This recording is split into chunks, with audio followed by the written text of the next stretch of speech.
तो यहाँ भगवान से शिकायत की जाती है कि भगवान ने हमें ये नहीं दिया, वो नहीं दिया, लेकिन भगवान कहते हैं मैं उसके साथ सदैव रहता हूं जिसके अंदर ये 6 गुण होते हैं। कौन से 6 गुण?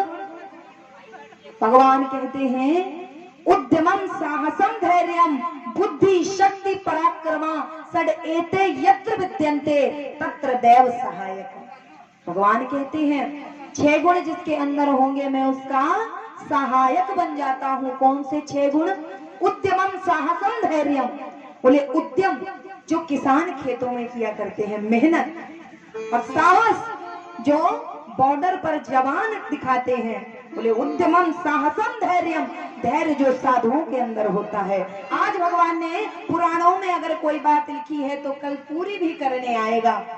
बोले उद्यमम साहसम धैर्यम बुद्धि शक्ति पराक्रमा षड एते, ये 6 जिसके अंदर होंगे मैं उसका सहायक हो जाऊंगा। पहला क्या है? उद्यम यानी मेहनत, साहस यानी जो हमारे देश की रक्षा के लिए सीमा पर लगे हुए हैं वे साहस का परिचय दे रहे हैं। धैर्य जो हमारे देश के साधु अपने हृदय में धारण करके विराजमान है। उद्यमम साहसम धैर्यम बुद्धि जो देश के राजा में होनी चाहिए कि हम अपनी प्रजा का कैसे पालन करें। धैर्यम बुद्धि शक्ति। अच्छा ये शक्ति क्या है? अभी आपसे हम कह दें कि इस प्रांगण की 1000 परिक्रमा कर लो तो आप क्या कहोगे? भाई मेरी तो क्षमता ना है, मुंह में तो क्षमता ना है। मतलब क्षमता यानी शक्ति। अगर हमारे अंदर शक्ति है तब जाकर के हमारी निष्ठा काम करती है कि मैं ये कर सकती हूँ या मैं कर सकता हूँ। मेरे शरीर में इतनी क्षमता है, शक्ति है। और ये शक्ति कौन है? साक्षात जगदम्बा है जो 4 प्रकार से हमारे शरीर में, 4 प्रकार से देवी मैया हमारे शरीर में होती हैं। अब प्रयोग हम कैसे करते हैं वो हमारी बुद्धि के ऊपर है। कौन से 4 प्रकार में? परा, पश्यंती, बैकरी और मध्यमा। वो हमें प्रयोग करना है कि हम क्या करते हैं अपने जीवन में।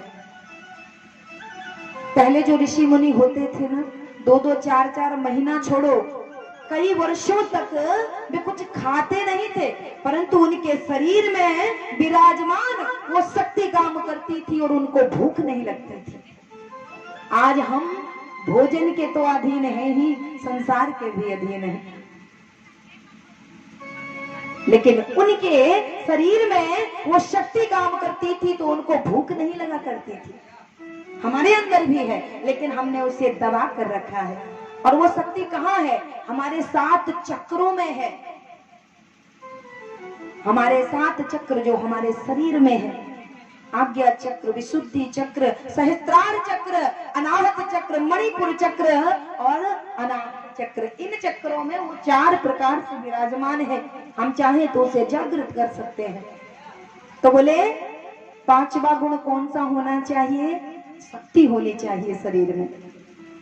और 6वां साहस, किसी भी कार्य को करने की क्षमता ना हो परंतु ये सोच होनी चाहिए कि मैं कर सकता हूँ। भगवान उसी का साथ देते हैं।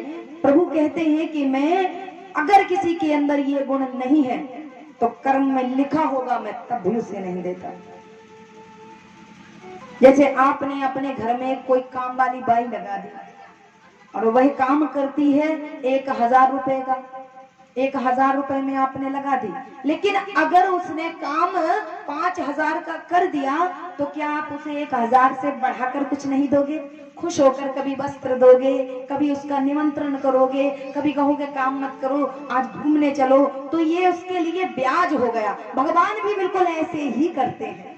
भाग्य में लिखा है 1, अगर आपका कर्म अच्छा है तो 2 भी देने में सक्षम है वो परमात्मा, 2 भी देने में वो सक्षम है।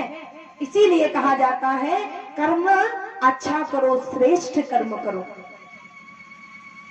हमारे हाथों की लकीरें तक वो परमात्मा बदल देता है कर्म को देखकर।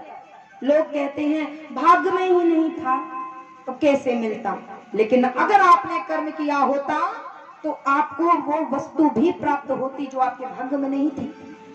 जिनके हाथ नहीं होते क्या उनके भाग्य नहीं चलते? जिनकी कुंडलियां नहीं होती क्या उनके भाग्य प्रबल नहीं होते? होते हैं, कर्मों के अनुसार होते हैं।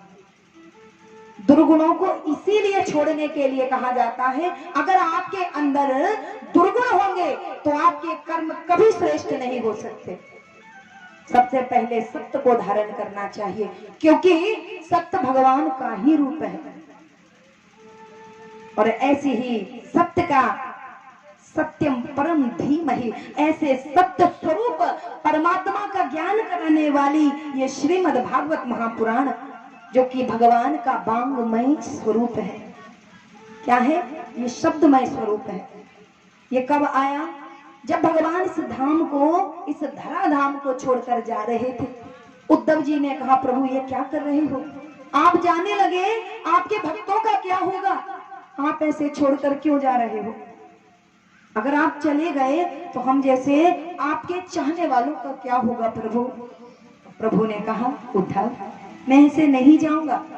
तुम अगर कहते हो तो मैं अपनी शक्ति को इस पुराण के अंदर विराजमान कर देता हूँ, और ये मेरा वांगमय स्वरूप है। आज तक मैंने सशरीर अवतार लिया, ये मेरा शब्दों के रूप में अवतार होगा। और भगवान छोटी सी दिव्य ज्योति के रूप में पुराण के अंदर प्रवेश कर गए। बोलिए कृष्ण कन्हैया लाल की।